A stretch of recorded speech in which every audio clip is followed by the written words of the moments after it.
Hi, everyone, and welcome to the Forward Thinking Podcast. Today is our third installment of our special series called MOPS in 10, where we deliver you top tips for MOPS pros in 10 minutes. So you can get in, get out, and get on your way. So, okay, today we're talking about why MOPS should own speed to lead. So it's one of probably for most companies, this is the most important part of the MOPS process. It's making sure that when someone wants to hear from your company or wants to engage with your company, they actually make it there and like what that experience is like. That is when it doesn't happen, that is, revenue lost. You might even lose out to your competitor just purely based on that experience. So we think that it's super important to focus on. So when it comes to speed to lead or that initial lead process, what's the first thing we should do?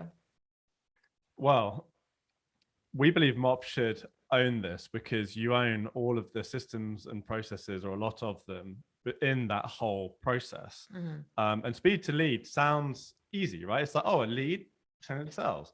But as you all know, listening to this podcast, it's not easy. There are dozens of tools, processes, steps in that process between lead creation to a salesperson getting that information. So the first thing is documenting that, because then you actually know what's going on. It's so enlightening to people once they document it. And you can go back to see other podcasts about details on how to document it. But essentially, process chart with, on one side at the beginning, all of your different acquisition sources with data. In the middle, all the stuff in the order that should happen. Order of operations is very important. For example, if you need enrichment before routing, so you can route based on state and you're not getting state on your form, but you need it enrichment, and then therefore you need that before routing. You need to string all of these processes together in order.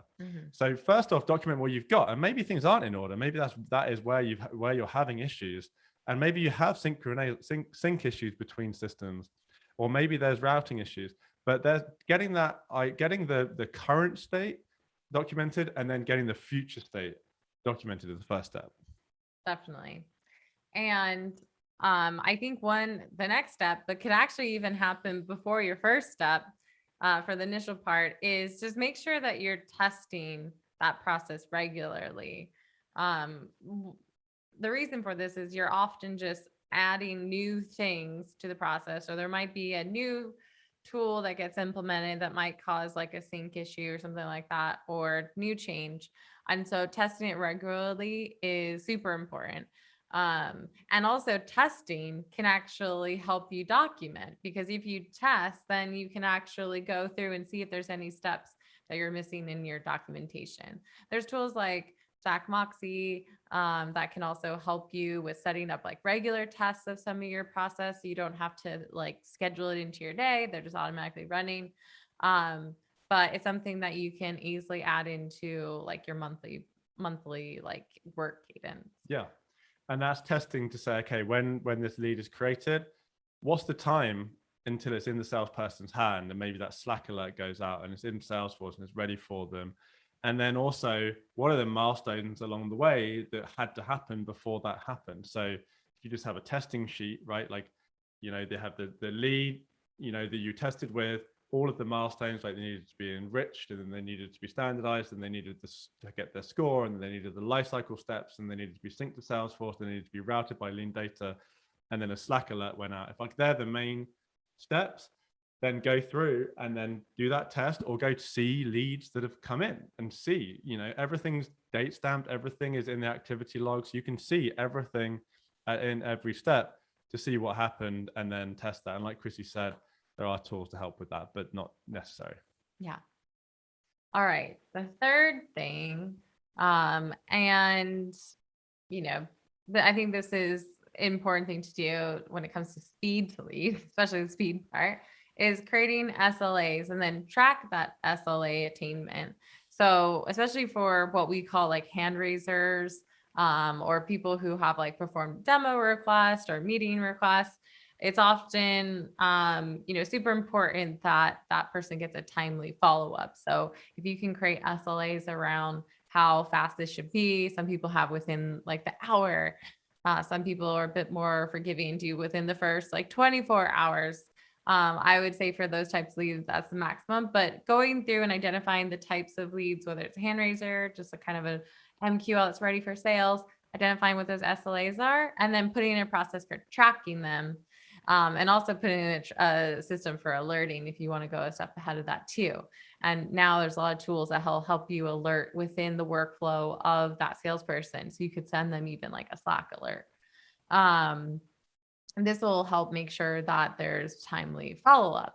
And also, as you start to see, maybe you're not hitting SLAs because of ops, that can be where you can maybe put in better systems in place to get that person directly to sales. So maybe instead of a form, they direct, it integrates to Calendly, or you use a tool like Chili Piper. This can also make it super fast to connect to someone, or using Qualified or Drift or a chatbot instead.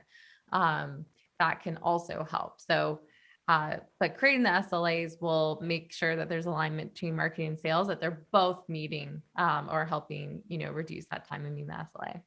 And one great tip for this is track your SLA attainment over time.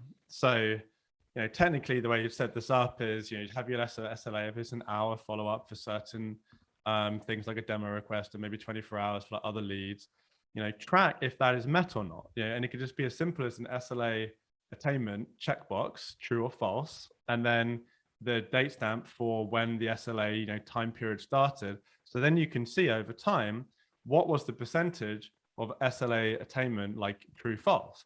And then every time we've done this for a client, it has been so powerful, because from day one, like especially once you've got the dashboards up and showing which salespeople have the highest SLA attainment, or which sales teams, or which leads, and you've broken it down by different data points like that, SLA attainment starts to tick up. It's great. Like I had one client, it was like SLA attainment was like 20% or something.